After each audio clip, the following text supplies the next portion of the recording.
Pagi ini di sebuah kamar kos sederhana, Andini duduk di depan laptop dengan secangkir kopi. Aku tuh paling suka suasana pagi kayak gini. Udara masih adem, suara jalan belum terlalu ramai, dan pikiran juga masih tenang. Iya, apalagi kalau ada kopi hitam sama playlist lofi.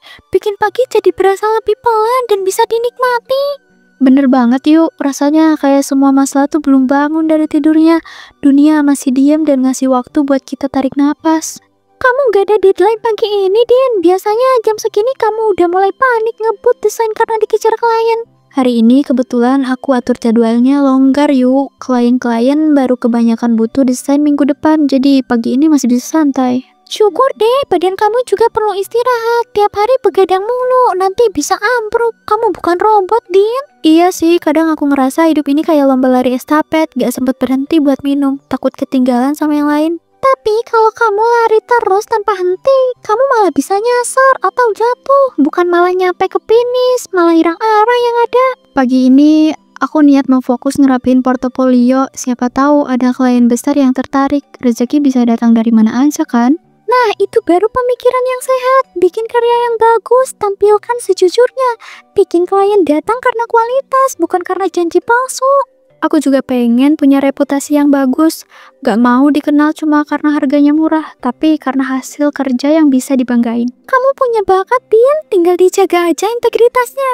Kadang rezeki gak cuma soal uang, tapi soal kepercayaan yang dibangun. Iya yuk, makasih ya. Obrolan kayak gini tuh bikin hati aku adem. Kadang aku butuh didengerin biar gak kebawa arus dunia yang ribut terus. Namanya juga hidup, Din. Kita cuma perlu sadar kapan harus lari, kapan harus berhenti, dan kapan harus lihat ke belakang. Mungkin hidup yang baik itu bukan cuma yang selalu lancar, tapi yang bisa dijalani dengan hati yang tenang. Itu lebih mahal dari apapun. Amin, semoga kamu terus berkarya dengan jujur dan bahagia ya. Dunia butuh desainer yang bukan cuma pintar, tapi juga punya hati.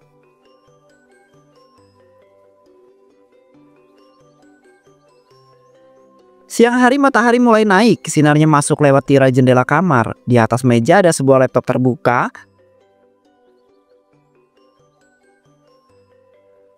Oke, satu logo kelar. Si Ibu Sita ini kalau order tuh selalu pakai emoji bunga di setiap kalimatnya. Untung orangnya ramah, jadi aku seneng ngerjainnya. Nah, itu baru Andin yang biasanya senyum-senyum depan laptop bukan karena drama Korea, tapi karena klien puas sama desainnya. Mau aku bikinin teh nggak? Mau dong, tapi yang manis ya. Soalnya hidup aku udah cukup pahit gara-gara revisian klien yang kemarin. Dia nyuruh ubah warna 5 kali dalam 1 jam. Loh, itu tandanya kamu desainer mahal. Kalau klien cerewet, berarti mereka anggap desain kamu penting. Kalau mereka cuek, malah serem kan? Bener juga yuk, tapi kadang aku mikir, ya ampun, ini desain logo atau rencana bangun rumah ya? Rincinya setengah mati. Ya wajar lah, Din, mereka mungkin baru pertama kali bikin usaha, jadi pengen semuanya sempurna. Kamu harus lebih sabar, anggap aja itu bagian dari proses. Ini nih yang aku suka dari kamu yuk, selalu bikin aku bisa lihat sudut pandang baru. Padahal tadinya aku pengen nulis surat pengunduran diri sebagai desainer dunia maya. Dunia maya tuh keras, Din, tapi kamu juga kuat. Lihat aja, udah berapa lama kamu survive tanpa bos, tanpa kantor, tapi orderan tetap ngalir. Iya, tapi tetap aja ada momen insecure-nya yuk. Kadang kalau setiap orderan sepi, aku takut banget. Takut kalau ternyata semua klien cuma numpang lewat, nggak ada yang stay. Itu manusiawi banget, tapi kamu tuh konsisten, portofoliomu bagus, komunikatif juga. Pasti selalu ada jalan selama kamu tetap terus jalan. Tadi ada klien bilang gini, nih aku bacain ya. Mbak Andin, saya suka banget logonya, pas banget sama karakter brand saya. Makasih ya. Beh, itu bikin aku semangat yuk. Kayak aku tuh pulih lagi gitu loh energinya. Tuh kan, satu chat kayak gitu bisa jadi pengingat kalau kamu tuh emang ada di jalur yang benar. Kadang kita cuma butuh validasi kecil buat terus kuat. Dulu aku gak pernah nyangka kerja dari kamar kos bisa bikin aku keren kayak gini. Bisa bantu UMKM, bantu orang mulai usaha, jadi kayak ikut nyambung harapan juga. Iyalah, kamu tuh bagian dari proses orang bangun mimpi.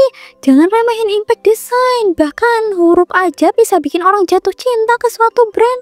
Kadang aku pengen buka jasa gratis juga buat yang belum mampu bayar. Tapi ya kamu tahu sendiri kan yuk, aku juga masih jungkir balik buat mikirin uang kos dan listrik. Gak apa-apa, punya niat aja udah luar biasa. Nanti suatu hari kamu bisa bikin program desain sosial atau semacamnya lah. Bayangin tuh Din, nama kamu ada di mana-mana nanti. Aduh, kamu ini baru ngomong gitu aja, aku udah ngerasa berdosa kalau kerjaanku setengah-setengah. Kayaknya aku harus lebih serius nih sama tiap proyek. Ya iya dong, tanggung jawab ke klien itu kayak tanggung jawab ke diri sendiri juga. Kalau kamu males-malesan, nanti kamu sendiri yang malu kalau lihat hasilnya. Kamu selalu bisa bilang sesuatu yang nusuk tapi enak didengar. Makasih ya yuk, serius deh, kamu tuh tempat hangat dalam bentuk manusia. Ya elah, kamu ini lebay. Tapi kalau kamu serius sama hasil karya kamu, percaya deh, dunia juga bakalan lebih serius ngasih kamu rezeki yang pantas. Sore hari matahari mulai turun di kamar kos. Kipas angin berputar pelan, Andini tidur sambil scroll DM di HP. Di meja, laptop masih menyala menampilkan folder penuh file desain. Yuk, kamu tahu nggak ada 3 klien hari ini yang langsung transfer DP tanpa banyak tanya. Padahal aku belum kirim mock apapun itu. Wah serius, berarti mereka percaya sama reputasimu. Itu tandanya branding kamu berhasil. Gak heran sih, kamu kan aktif banget di medsos. Iya sih, tapi jujur ya, aku kayak pengen matiin HP, tidur 2 hari dan pura-pura amnesia. Karena kerjaan numpuk, tapi mata udah protes. Hahaha, kamu lucu banget Din. Tapi jangan sampai klien juga ikut pura-pura lupa buat bayar pelunasan karena kamunya ngilang duluan. Aduh, jangan gitu dong. Tapi beneran, kadang aku mikir kayak udah dapet DP. Ya udahlah, yang penting dompet aman. Bahaya nggak tuh? Ya, kalau bercandaan sih lucu, tapi kalau diniatin malah bisa jadi penyakit. Lama-lama kamu bisa kebal sama rasa bersalah. Tenang, ini cuma bercanda kok. Lagian mereka juga belum nanya juga. Jadi, aku bisa ambil waktu buat ngumpulin tenaga dulu sambil nonton YouTube. Nonton YouTube-nya edukasi atau mukbang nih?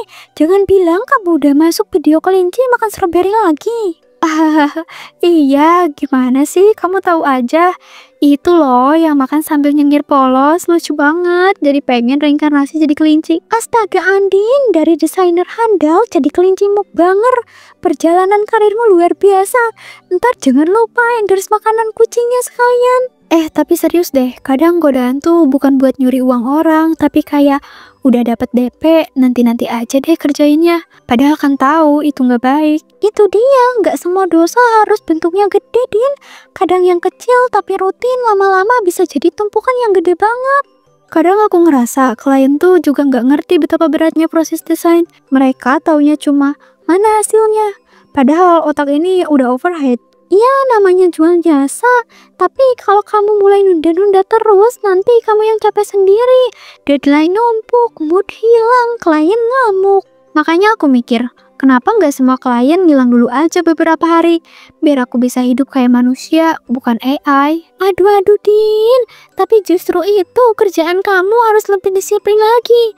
Soalnya kamu nggak ada bos yang ngawasin, cuma hati nurani. Iya ya, hati nurani. Kadang tuh suara kecil di kepala suka kalah sama suara notifikasi transfer masuk. Ngeri sih, tapi ya itu nyata. Nah, hati-hati sama kebiasaan kecil yang kamu anggap remeh. Bisa jadi itu jalan tol menuju keburukan. Tapi ya tanpa rest area. Oke, aku janji malam ini kerjain minimal 2 desain. Kalau enggak, aku relakan jatah nonton kelinci strawberry selama 2 minggu. Deal, kalau kamu lalai, aku bakalan pasang pengingat di semua alarm HP. Yang suaranya kayak, ayo kerja, jangan leha-leha, deadline di ujung mata. Hahaha.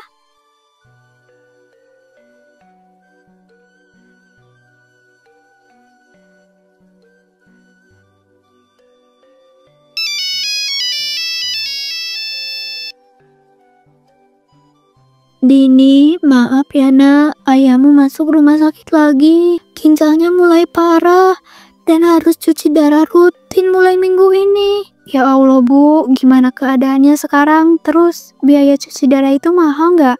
Rumah sakitnya di mana? Ayahmu masih lemas, belum bisa banyak omong. Biasa biaya awalnya 5 juta, itu belum termasuk obat. Kita nggak punya BPJS, Dit. Iya bu, aku ngerti, tenang ya, nanti aku cari cara. Aku bakalan kirim uang secepatnya. Tolong temenin ayah ya, jangan tinggalin sendirian. Telepon ditutup, Andini menatap layar kemudian membuka rekening bank di HP-nya isinya Rp 823.000.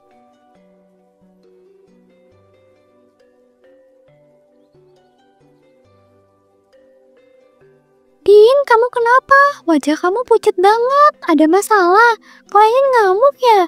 Atau laptop kamu ngehang lagi? Bukan klien, bukan laptop, tapi ayahku yuk masuk rumah sakit. Ginjalnya drop, harus cuci darah rutin. Aku bahkan gak tahu harus mulai dari mana. Ya ampun, Din, serius? Ya Tuhan, aku ikut Ya Tuhan, aku ikut sedih dengernya. Tapi kamu jangan panik, kita cari solusi bareng-bareng ya. Yuk, aku gak punya uang, bahkan buat bayar awalnya aja gak cukup. Saldoku gak sampai 1 juta dan tabunganku udah kosong. Kamu masih punya klien kan? Orderan minggu ini lumayan. Coba kamu kerja itu dulu. Seenggaknya uang itu bisa nutupin biaya awal, Dit. Tapi belum ada yang aku kerjain yuk. Semuanya masih mentah dan sekarang aku gak punya tenaga buat mikirin desain. Aku butuh banget. Din, kamu fokus sekarang. Klien tuh udah transfer. Kamu punya hak dan kewajiban. Pakai tanggung jawab itu buat bantu keluargamu. Semua DP itu udah masuk. Kalau aku pura-pura lupa kirim desain, uang itu bisa langsung dipakai. Mereka belum nanya juga, belum. Buat sekarang. Aku tahu kamu panik, tapi jangan ambil jalan pintas yang bikin kamu nyesel, Din. Bantu ayahmu dengan cara yang tetap jujur. Satu klien kirim 300.000 tadi sore. Harusnya aku mulai desain malam ini. Tapi kalau aku tunda, uang itu bisa langsung dipakai besok. Kamu mau mulai melangkah ke arah itu? Ambil duit orang tapi nggak kasih hasil. Itu bukan kamu, Din. Jangan ubah diri kamu karena situasi. Aku nggak tahu yuk. Aku capek jadi orang baik yang selalu telat bayar kos, nunggak listrik, dan sekarang nggak bisa bantu ayah sendiri. Kalau kamu ambil jalan salah, kamu mungkin bisa bantu ayah sekarang. Tapi nanti kamu kehilangan diri kamu sendiri dan gak bisa bantu siapa-siapa lagi.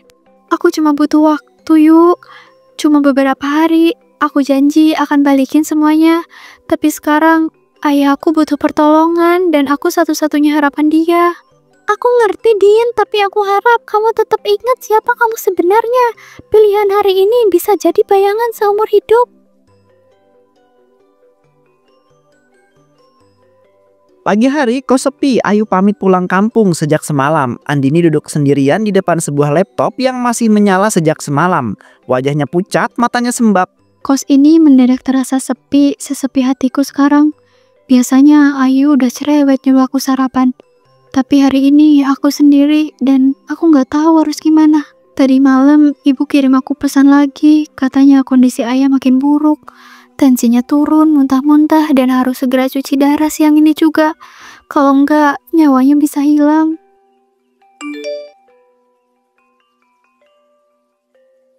Dini, kalau bisa hari ini ya nak.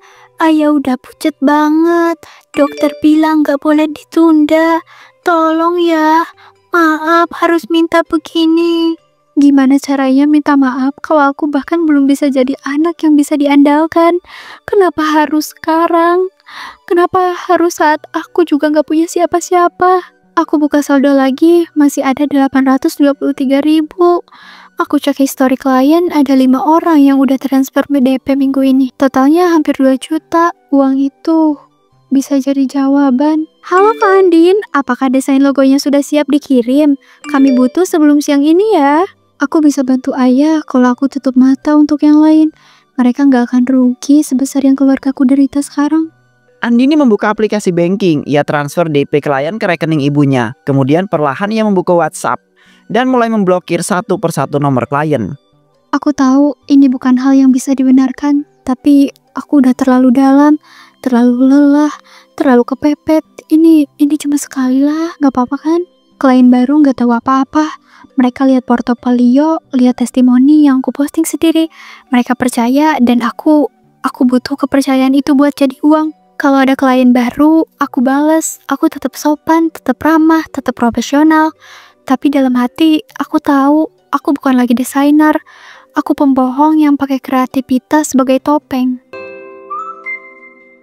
Satu orang lagi, satu transfer lagi. Setelah ini, ayah bisa bayar 2 kali cuci darah. Setelah itu, aku berhenti, beneran.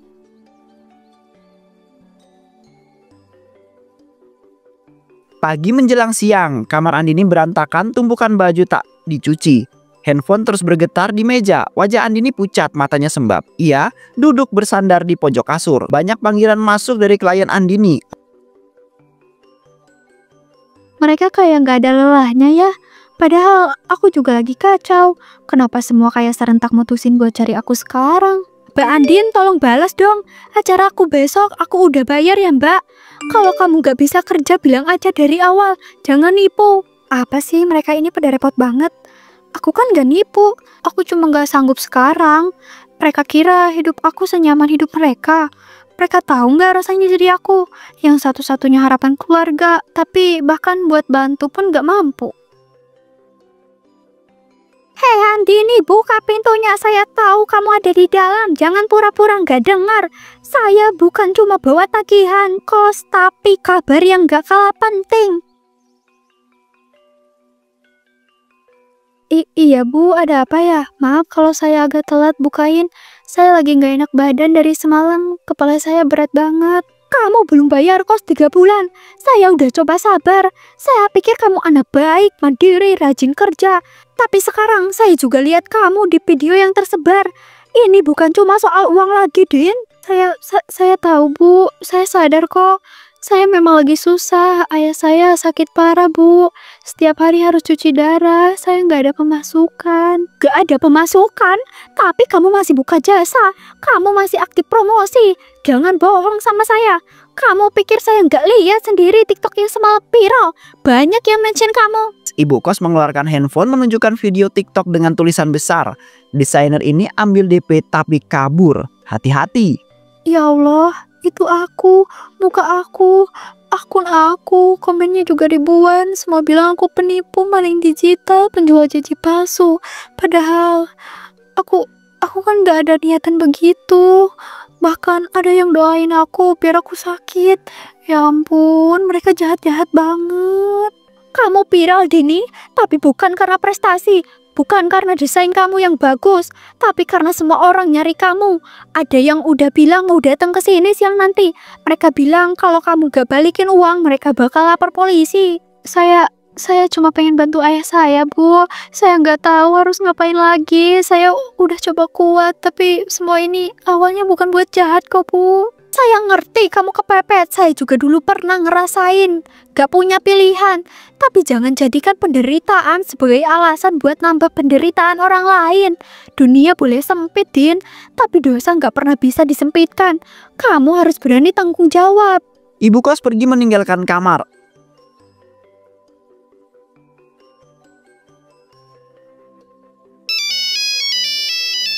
Andini terduduk, handphonenya berbunyi lagi. Kali ini ada pesanan dari Ayu. Din, kamu viral. Aku baru lihat. Kenapa kamu gak cerita ke aku aja, Din?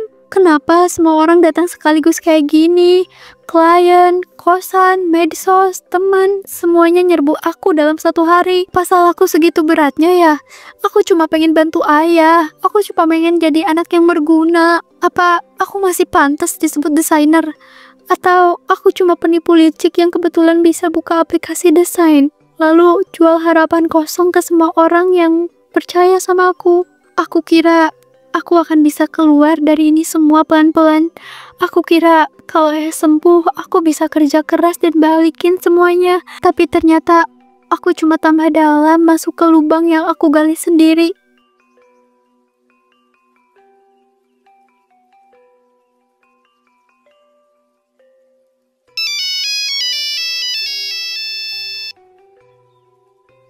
Dini, ibu minta maaf ya nak. Ayahmu tadi siang, ayahmu udah nggak ada. Dokter bilang ginjalnya bener-bener rusak. Ibu nggak sempet kabarin lebih awal karena urusannya panik. Bu, jangan bercanda bu. Nggak sekarang bu. Ayah kan kemarin udah baik kan bu. Ayah kamu tenang sekarang, Din. Ibu tahu kamu udah berusaha keras, tapi ayah nggak kuat lagi. Dia pergi dengan tenang, nak. Semua yang aku lakuin, semua kebohongan ini, semua aib yang aku bawa, itu semua buat ayah. Tapi sekarang, dia bahkan gak sempet lihat aku berubah. Dia pergi saat aku masih jadi penipu.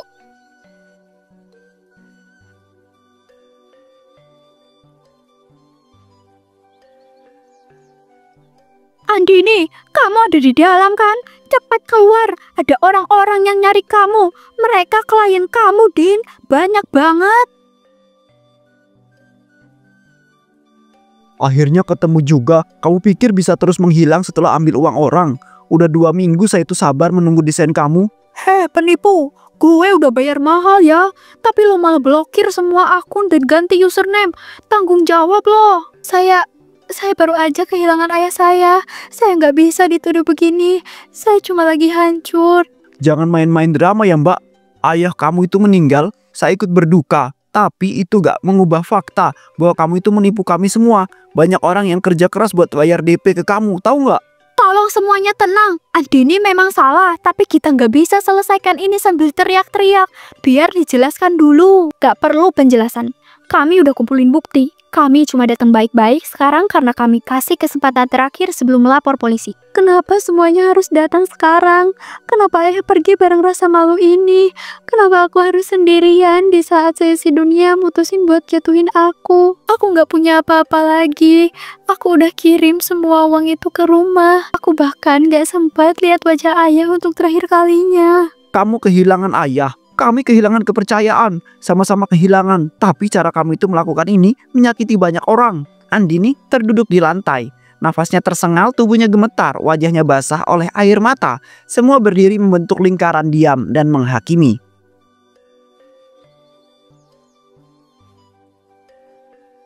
Setelah orang pergi, Andini sudah sangat depresi dan ketakutan. Ia melihat amplop bertuliskan tunggakan sewa kos 3 bulan untuk segera dibayarkan.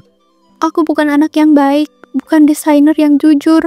Aku cuma orang biasa yang salah langkah. Dan sekarang, semua langkah itu membawa aku ke titik ini. Ke titik aku dimana ngerasa sendiri, berdosa, dan kehilangan segalanya. Bahkan, bayar tempat tinggal aja aku nggak sanggup. Dulu aku bilang ke ayah, aku bisa jaga keluarga. Tapi sekarang, jangankan jaga keluarga, jaga diri sendiri aja aku nggak bisa.